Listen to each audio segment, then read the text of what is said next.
우리나라의 지난달 수출액이 563억 5천만 달러를 기록했습니다. 전년 동월 대비 1.4% 증가하며 14개월 연속 증가세를 보였습니다. 최대 주력 수출 품목인 반도체는 125억 달러를 수출해 역대 11월 중 최대 실적을 나타냈습니다. 이래서 11월 누적분을 살펴보면 1274억 달러를 기록해 역대 최대치를 경신했습니다.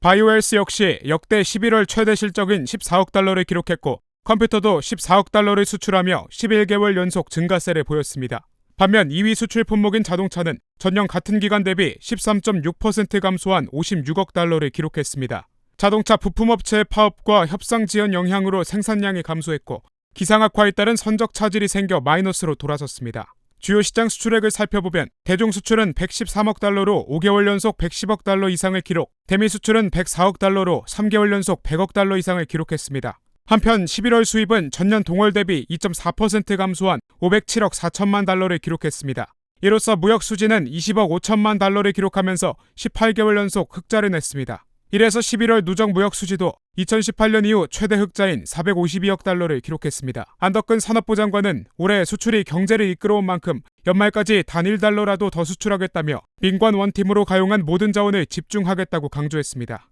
이를 위해 안 장관은 2일부터 수출 현장을 직접 방문하는 등 주요 산업 관계자들과 수출 여건을 점검할 계획입니다. 또 무역의 날을 계기로 3에서 4일 해외 마케팅 종합대전을 개최해 우리 수출 기업의 비즈니스 기회를 제공합니다.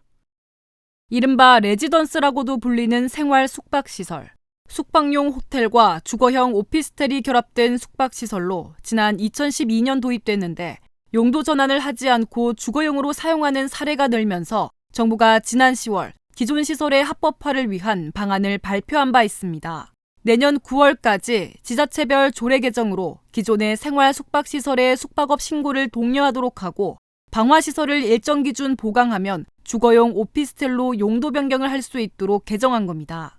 정부는 이러한 제도가 현장에서 체계적으로 도입되도록 2일부터 주요 지역별 지원센터를 운영하거나 지자체별 관련 부서에 전담 인력을 두기로 했습니다. 지자체별로 정한 생활 숙박시설 관리 방향을 해당 시설 소유자에게 설명하고 숙박업 신고 기준과 주차 기준 완화 등 합법 사용 지원을 위한 조례 개정과 지구 단위 계획 변경 현황도 알릴 방침입니다. 주거용으로의 용도 변경 가능성과 이에 따른 예상 비용에 대한 컨설팅도 제공합니다. 또 숙박업 신고 예비 신청과 용도 변경 신청 창구 역할도 맡게 됩니다.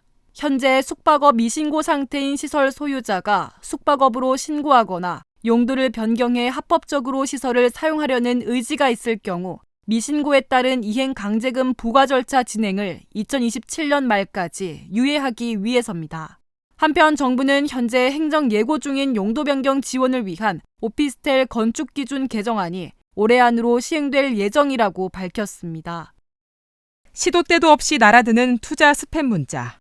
휴대폰 이용자의 불편을 초래할 뿐 아니라 사기 피해로도 이어지고 있습니다. 지난 1월부터 7월까지 금융감독원에 접수된 민원 중 스팸 문자는 투자 사기 유인 수단의 약 15%를 차지했습니다. 공모주 투자 사기나 IPO를 미끼로 한 비상장 주식 사기 등 유형도 다양합니다. 투자 스팸 문자로 인한 피해를 막기 위해 정부가 스팸 문자를 사전에 차단하는 방안을 시행합니다. 2일부터 이동통신사는 금감원과 한국인터넷진흥원이 분석한 투자 유인 키워드를 자사 필터링 시스템에 추가로 반영해 스팸 문자를 즉시 차단하기로 했습니다. 특히 이동통신사의 문자 스팸 필터링은 해외에서 발송하는 스팸 문자도 걸러낼 수 있습니다. 16일부터는 한국인터넷진흥원의 스팸 전화번호 블랙리스트 제도 적용 범위를 투자 유인 스팸 문자로 확대 적용합니다. 블랙리스트에 포함된 번호는 6개월 동안 대량 문자 발신이 제한됩니다. 이와 함께 경찰청 주관으로 시행되고 있는 범죄 피해 주의 경고 문자 발송은 내년에도 계속 추진할 예정입니다. 금감원은 모르는 번호로 오는 투자 유인 문자는 클릭하거나 답장하지 말아야 한다며 휴대전화 간편 신고 기능을 활용해 스팸 문자를 적극 신고해달라고 당부했습니다. 지난 2017년부터 시작된 인천공항의 4단계 확장 공사가 마무리됐습니다. 지난 2001년 제1터미널 운영을 시작한 후 2단계와 3단계 확장 공사를 거쳐 4단계 공사를 통해 제2 여객 터미널의 양쪽 날개 부분을 확장했습니다. 이로써 연간 여객 1억 600만 명을 수용하는 세계 3위의 공항으로 도약했고 세계 최초로 국제 여객 5천만 명 이상을 수용할 수 있는 여객 터미널 2개를 갖췄습니다. 또 화물 처리 능력도 630만 톤까지 늘어 세계 2위의 항공 물류 능력을 보유하게 됩니다. 확장된 공항 내부에는 다양한 첨단 기술이 도입됐습니다. 새로 생긴 출국장 천장에는 바다 거북과 검독수리 등 멸종 위기에 처한 동물들의 움직임을 형상화한 조형물이 천천히 움직입니다. 또 공항 이용객 스스로 신속히 체크인을 하는 셀프 체크인과 직접 소화물을 붙일 수 있는 셀프 백드롭 시스템도 마련됐습니다. 스마트 보안 서비스도 강화됐습니다. 인공지능과 생체 인식을 활용한 스마트 패스 시스템을 도입해 여권과 탑승권을 반복적으로 제시할 필요 없이 간편한 신원 확인도 가능해진 겁니다. 자동 보안 검색 시스템을 통해 출입국 과정에 소요되는 시간을 줄여 효율성과 안전성도 높였습니다. 볼거리도 늘었습니다. 한국 전통의 멋을 담은 야외 공원도 조성됐습니다. 약 8년 만에 마무리된 4단계 확장 공간은 다음 달 3일부터 정식 운영에 들어갑니다. 정부는 여객 1억 명 시대를 여는 새로운 이정표가 될 것이라며 최고 수준의 공항 인프라에 걸맞은 서비스를 제공할 수 있도록 관리해 나가겠다고 밝혔습니다. 지난해 기준 온라인 쇼핑 거래액은 역대 최고치를 기록했습니다. 덩달아 소비자 피해 상담 사례도 늘어나는 추세입니다. 특히 국외 온라인 쇼핑 플랫폼을 이용하는 소비자들의 상담 건수가 빠르게 증가하고 있습니다. 소비자 피해 유형을 살펴보면 품질 불량이 가장 많았고 청약 철회, 계약 불이행 등이 뒤를 이었습니다.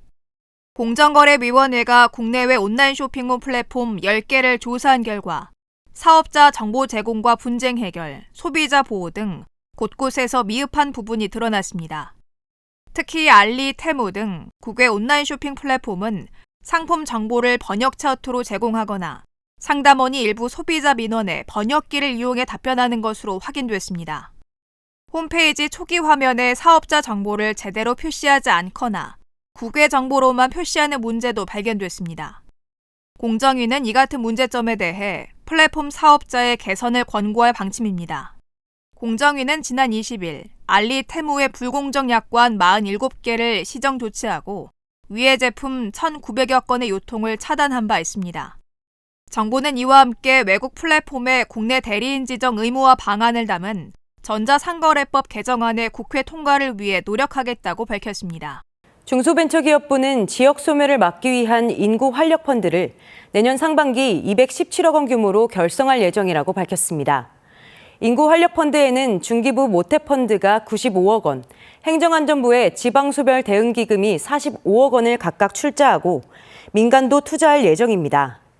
두 개의 조합 선정에 14개 운용사가 신청해 7대1의 경쟁률을 기록했으며 펀드 규모는 당초 목표액인 200억 원보다 17억 원이 늘어날 예정입니다. 내년 노인 일자리와 사회활동 지원 사업의 참여자를 내일부터 오는 27일까지 모집합니다. 보건복지부는 교육과 건강 수준이 높은 신노년 세대의 출현 등 사회적 수요에 대응해 내년 노인 일자리를 올해보다 6만 8천 개 늘려 역대 가장 많은 109만 8천 개를 제공한다고 밝혔습니다. 모집 유형은 공공형과 사회서비스형, 민간형으로 나뉘며 행정복지센터나 노인복지관을 방문해 신청하거나 노인 일자리 여기, 정부24 등 온라인으로 신청할 수 있습니다.